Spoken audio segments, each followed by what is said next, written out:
ஸ்ரீமன் நாராயணீயம் 14ஆம் தசகம் கபிலாவதாரம். கமல மலரோன் மகனந்த மனுவும் நிமலன் நின்னடி தொழுதே இருந்தான். நினது லீலைகள் தம்மையே பாடி தனது மன்மந்திரம் இனிதே கழித்தான். நான்முகன் நிழலிலே உதித்த கருத்தமர் நின்மகன் சொல்லால் படைக்க முனைந்தாய். நினது உருவம் மனதிலே எண்ணி 10,000 ஆண்டாய் தவமிருந்தாரே. கர்தம முனிவர் தமக்கு காட்சியை அருள கருடனின் மேலே தானமர்ந்து வந்தாய். முகில் வண்ணம் கொண்டு கமல மலரோடு நகை கொண்ட முகமும் கண்டனர் அவரே. நின் அழகு கண்ட கர்தம முனிவர் தானும் தன் மேனி சிலிர்க்க தொழுதங்கு நின்றார். மனுவின் மகளை திருமணம் செய்வித்து 9 பெண்மக்களை தந்தாய். ஜகத்திலே சிறந்ததோர் கபில முனி என்ற மகபாய் நானே பிறப்பேன் என்றாய்.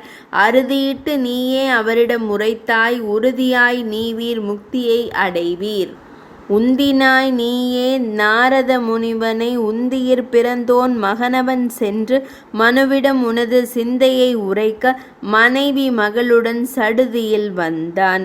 மனுவின் மகளை திருமணம் செய்த கர்தம முனிவர் உனதடி தொழுதே வாழ்ந்தாரெனினும் இல்லாளின் பணிவிடை தன்னால் மகிழ்ந்தார். நல்லதோர் இல்லறம் நடத்தியே வந்தார். நின்னை தொழுததோர் தவத்தின் பயனாய் நன்மையாம் சக்திகள் பலவும் பெற்றார்.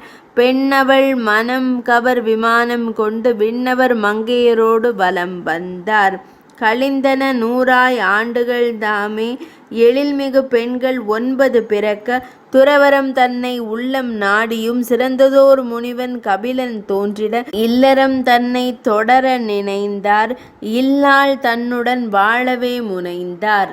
இல்லறம் தன்னை நல்லறமாக்கிய இல்லாள் வயிற்றில் கபில முனியாக உலகோர் தமக்கு ஞானம் உரைக்க நலமாய் நீயே தோன்றினாய் அன்றோ.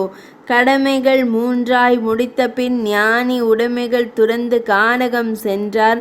தத்துவம் எல்லாம் தாய்க்கு உரைத்த உத்தமா நீ என் பிணிகள் போக்கு. 14ஆம் தசகம் இனிதே நிறைவடைந்தது.